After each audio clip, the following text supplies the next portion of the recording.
or have you living at the top for a frequency and operating beyond the veil, or they're trying to keep you away from. You may think you know, but incorrect knowledge will always have you becoming an incorrect master, meaning that you can never truly line up to take your life in the pathway that you think it should be in, or where you should be at. The person that I'm sitting with today, he's somebody that has traveled through the triple darkness: physical darkness, spiritual darkness, mental darkness. In the triple darkness is creation. It's where birth happens. And there is beauty in the darkness and there's beauty in the pain, but in darkness there's no color, there's no light, so most people can't see the beauty in the darkness until it's brought to the light. And I believe that the way that this brother has been crafting himself, he is crafting himself to become a master of self and to teach others how to harness that same power through education, inspiration, reflecting that knowledge in all that he does. And I believe that he's on that pathway of shifting the world. Today, I want to get into his story. I want to get into... I'll tell you how they think. I took this. Stupid. Gain some knowledge. Do you need to sell your house quickly? Money, Do you want work, a cash offer build on your the pension, table, ready to go for...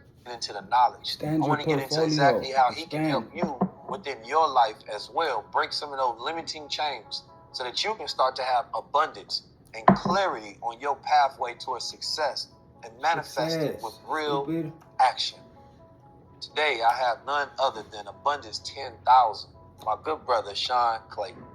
Brother, thank you for that. Beautiful, beautiful introduction. And thank you. Yeah, I appreciate that. I appreciate that. So, let's start off with this. Who holds the secrets to the world? We do, individually and as a collective. How do we unlock them? The problem is for all our life, we've been told that we're separate. When I look at you, I see space. When I look at people in this room, I see space. Space has been our biggest deceiver. As, yes, this feels real, this looks real, but it's an illusion because it lives in a vibratory state. It lives in a frequency. When we don't understand that frequency that is manifest from within, that you are my creation and I am yours, at the very same moment, that everything happens all at the same time because there is no time. And we'll get into that in a minute because that'll mess some people up. That the moment that I have the ability to truly know myself, because you were talking about knowing God. I can't know God if I don't know me. I have to know every part of me. I have to know the darkness, the trauma, the history, what the bottom of my feet feel like, look like. Are they clean? Are they not? I have to have no part of me that I don't understand, that I don't know. If I don't know it, then I don't know God. Because if I am the creator of my life, and I was created by that which I am also observing, which is vice versa us, like this is how God is. You know, when they talk about in the Bible, and I don't profess to be any religion, but I've studied a lot of them. Where two or more are gathered, there I am. Because you have to observe each other.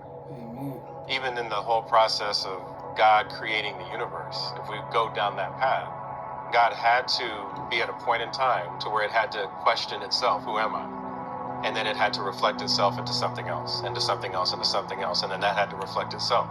And it keeps doing itself over and over again, or reproduce. So if we're in this whole concept about reproduction, which is the whole concept around godliness and humanness, bringing those things together, to know ourselves like no other, at a depth that you have never known yourself before, to be able to sit with yourself. And this is why I know I went through the stuff that I went through in life.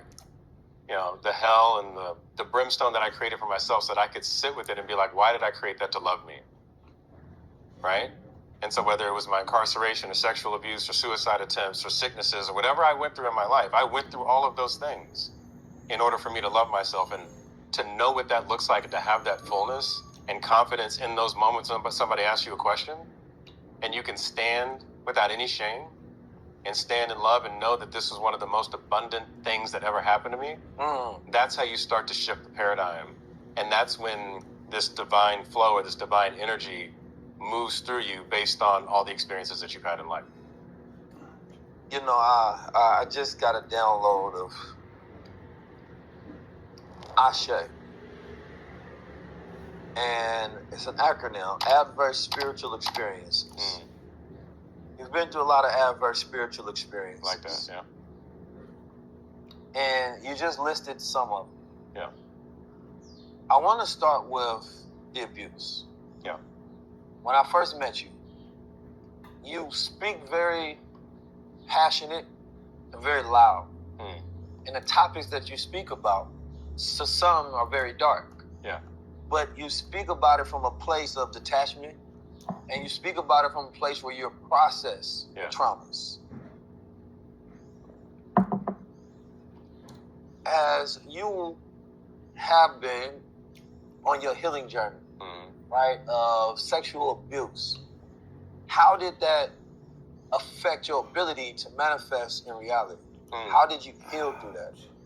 So before, growing up, this happened between 9 and 14 years old.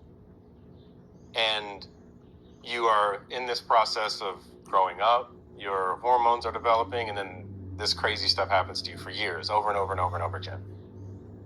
And you don't know yourself at that time, right? You hardly know yourself as a child, and then you're looking at your parents and everybody else to be like, hey, tell me who I am. And then you've got these patriarchal entities that come into your life that start to abuse you. Well, then what is, I've got my father who I look up to, but then he's got a whole other life, doing a whole thing, Rolling Stone kind of vibe. Yeah. And then you've got these other men in your life that are also abusing you. So what is it like to be a man? Right? And then you have the examples that are being put out, propaganda of, well, this is what a successful black man looks like. You see, well, if you, are into, whether it's drugs or whether you're into, being rude to women or, objectifying them, whatever it might be, that's what it, in some ways, when you look at TV, you look at music videos, you look at that, well, that's what it's like to be a black man. And so you chase after those things. You become a womanizer. You're like, oh, I need to be an athlete. So I got really good at athletics. I ended up breaking my back in that process, trying to do the whole athletic thing, but got good at it. You end up saying, okay, well, how's the white man going to affirm me? So I started to use the external illusion to do whatever it was that would affirm me, because I was so broken from the inside based on the experience that I had. And I was told that all of these things were wrong. Because when you're going through that sexually traumatic experience, you're crying. I was a runt. I was always small until about 6-7 years ago, right? And so I'm going through all of these experiences and I'm sitting here saying, well, I've got to fight my way all the time. So you develop a reactive mentality. You create this whole thing around your, sympathetic nervous system where you're fight, flight, hide, freeze, whatever, all the time. But I got good at that. So I was able to be a high performer in athletic, full ride track scholarship. I was able to get an amazing job out of college. And so I'm working for, we can call it the man, but I'm working not for myself, but for somebody else. Fastest to vice president of my company, but I had to put so much effort into somebody else's construct. I knew nothing of myself. So in order for me to be anything, I just had to be affirmed by the world. And whenever that broke, this is when the depression kicked in. Is that, if I didn't perform at work, or all of a sudden a client got upset with me or something went wrong, this was the illusion teaching me a lesson. I didn't know it. I'm like, oh, my life's over. If I've been married 3 times, now I'm my 4th, okay? But I know what it's like to truly be married now, but I'm chasing after women. Now let me just capture that because I don't know what a family looks like. And I go through these processes over and over again in order to have somebody affirm me. But then if my wife wanted to leave me, or something was wrong, or, God forbid, I wasn't great in bed that night, whatever you want to call it, I felt like the world ended. And so essentially, I was creating my own depression from this moment in time that I didn't see as a gift. And how do you see that as a gift when society tells you that's not a gift? Society tells you that if you are sexually abused, you have a path you're going to go down and it looks this way. You go to therapists, they tell you that it's going to be this way. You don't talk about it with people, and then all of a sudden you hide it and it starts to manifest itself inside of the chakras of your body or the energy centers. You get sick, right? I ended up getting a thyroid condition because I never spoke my truth. And so I had to have that radiated at some point in my life because I developed Graves' disease because I wasn't talking about what was wrong with me.